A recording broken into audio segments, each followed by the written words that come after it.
Hello, Aries, Sun, Moon, Rising, and Venus signs. Kamusta kayo? Sana po'y nasa mabuti kayong kalagayan. Welcome back po sa Star Tarot. At kung bago kayo rito, welcome din po kayo. Please subscribe, like, share my videos, and leave me a comment kung naka-resonate po kayo. Thank you. So, first message po ninyo, hala, mag-isa ng umano. We have the energy of the fog. Ayan. So, parang ano kayo ngayon, no? Ang iba sa inyo siguro, Aries, maybe you are being confused, no? Maaring you don't know where you're going. Baka maraming choices, no? Maybe because maraming choices ang nandiyan dyan sa inyong harapan and maybe you can't make up your mind kung alin dyan yung option, no? Na kukunin ninyo because maybe they are all equally good, no? Maaring they are all equally beneficial para sa iyo kung alin man dyan ang pipiliin ninyo. So, parang ganon. Kaya, naguguluhan, no? Naguguluhan. Maaari din, no, na ang sitwasyon ng iba sa inyo dito, you can figure out naman, 'di ba? Kung ano yung direction din na tatahakin ninyo, 'di ba? Maaaring maaaring kulang pa ng impormasyon kayo kaya hindi ninyo maisip kung alin ang best para sa'yo, kung alin yung or baka maraming choices, no? Yun ang napipick up ko dito, Aries. Baka ang daming opportunity na meron kayo, ano, sa inyong harapan sa ngayon. So, we have the energy of the sage. Ayan. So, yeah. This is really, really, what you need right now, lalo-lalo na sa panahon ngayon na medyo ganito obscured kayo. There's a lot of haziness na nangyayari, naguguluhan, 'di ba? Fa- ah, Foggy, kumbaga, yung isip ninyo. So, this is the perfect time for you to purify yourself. Kasi, when you are purifying yourself, you are detoxifying yourself, in a way, ano kayo, you will be able to unload, 'di ba? Yung yung negativity, kung yung mind chatter, ang dami sigurong, alam mo yung bulong-bulong sa isip ninyo, 'di ba? Na ito, iyan, 'di ba? No, ang dami mong naririnig siguro, no? Pwedeng gano'n. Kaya mas lalo kang naguguluhan. But when you purify yourself, 'di ba? Parang nililinis mo yung sarili mo. Lilinisin mo yung isip mo, yung damdamin mo, kung ano yung mga nagpapagulo sa'yo, 'di ba? Parang ila-let go mo 'yon, no? At saka mas maganda na mag-purify ka ng sarili mo. You can do smudging, 'di ba? So that yung ano mo, yung energetic space, 'di ba, ninyo will also be cleaned. Yung living space ninyo will be clean. Yung energetic space mo, kumbaga, 'di ba, energetic field mo ay malilinis din when you are smudging, no? Alam mo yun, yung smudging, ito yung pagpapausok, ito yung pagpapausok ng insenso. Ako ang ginagamit ko, no, when I'm purifying the living space at saka yung sarili ko, yung katawan ko, nagpapausok ako ng um, ah, nilalagyan ko ng asin, nilalagyan ko ng bawang, ang ang charcoal, yung baga, naglalagay ako ng white sage, naglalagay ako ng mira, no?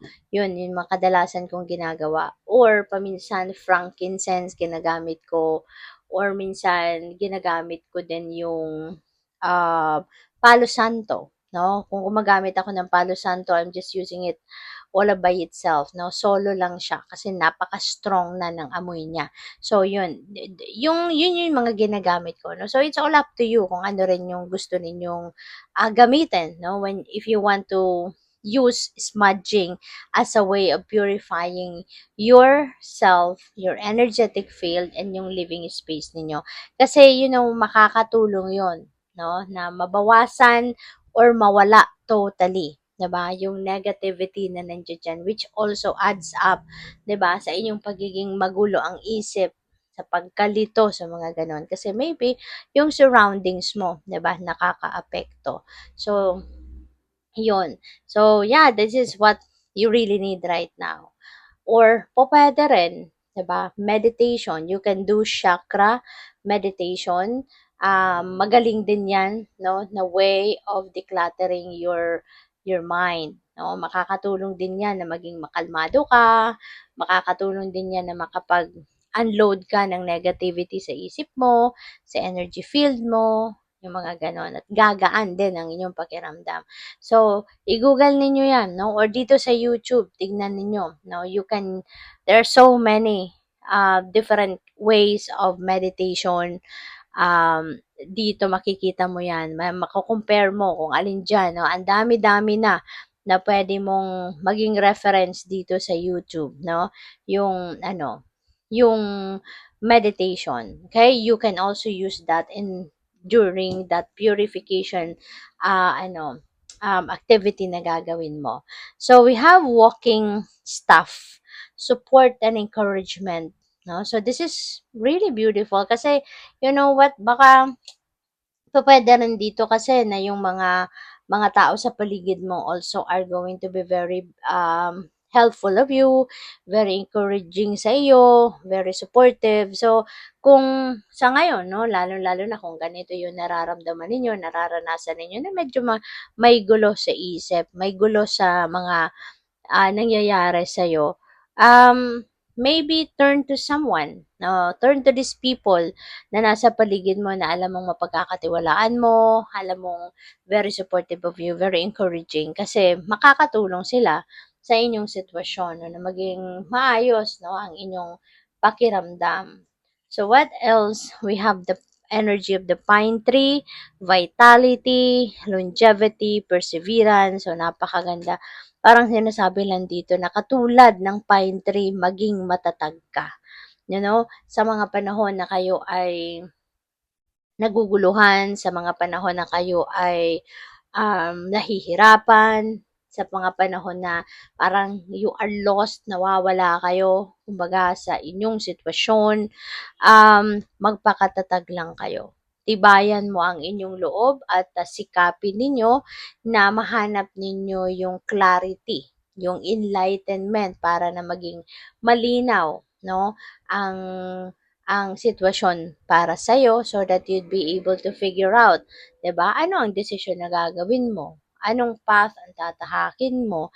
Anong choice ang kukunin mo? Yung mga gano'n. So, just continue, no, to persevere, continue to work hard at isama mo na muna doon or i-prioritize mo na muna yung pagde-declutter ng isip mo para mawala na 'di ba, yung kaguluhan, yung confusion, maibalik mo sa sarili mo yung focus. Kaya meditation would help, purification will help certainly, no? Kaya gawin mo ang mga 'yan. Okay? So, tignan natin kung ano pa ang mga mensahe para sa iyo.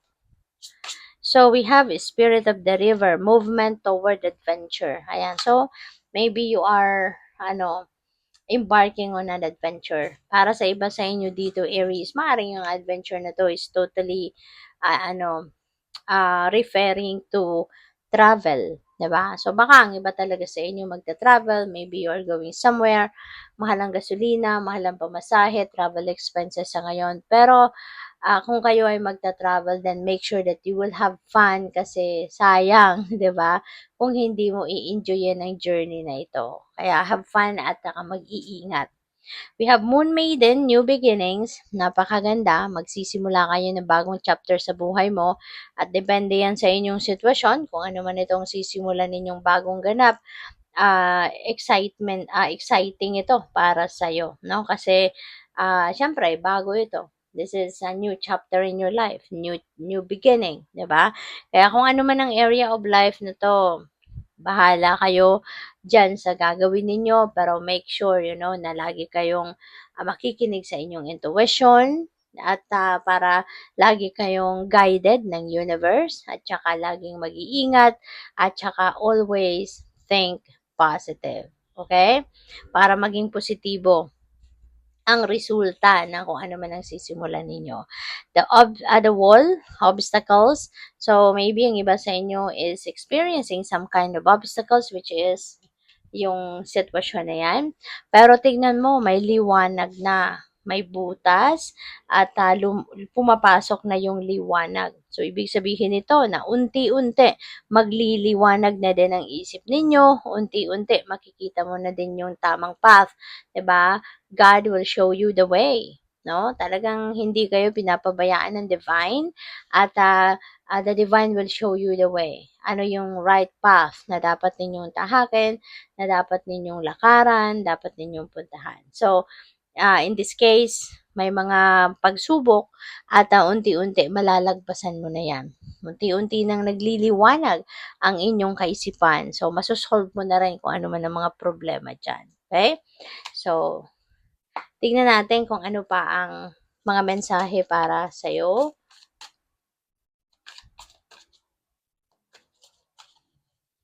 So, we have the Three of Cups. The Three of Cups celebration ito. So, most likely, meron ditong mga okasyon. Baka merong mga birthday, anniversary, mga ganyan, ano, na magaganap. Baka meron kayong mga accomplishments or achievements, no? So, you are going to celebrate. Okay? So, have fun.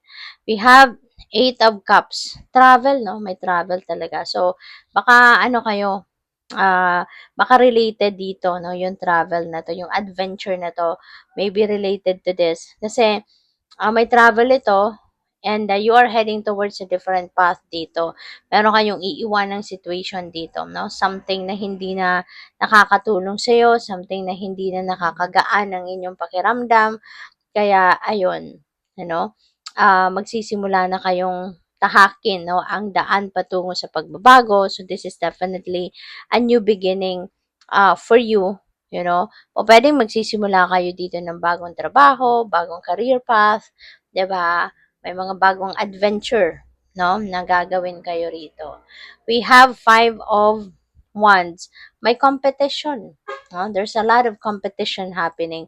Baka sa papasukin ninyong bagong ganap dito, kunyari, may bagong employer kayo na ina-applyan, and maybe, you know, sa posisyon na ina-applyan ninyo dyan sa trabahong yan, baka ang daming competition. Baka napakataas ng level of competition. Kaya, galingan ninyo, Aries. Kasi, hindi dadating, hindi papasok sa'yo, hindi dadating sa'yo, hindi mapupunta sa'yo ang opportunity na yan if that's not meant for you. Kaya, galingan mo na lang. Okay? Good luck. Thank you for watching. Love and light. Namaste.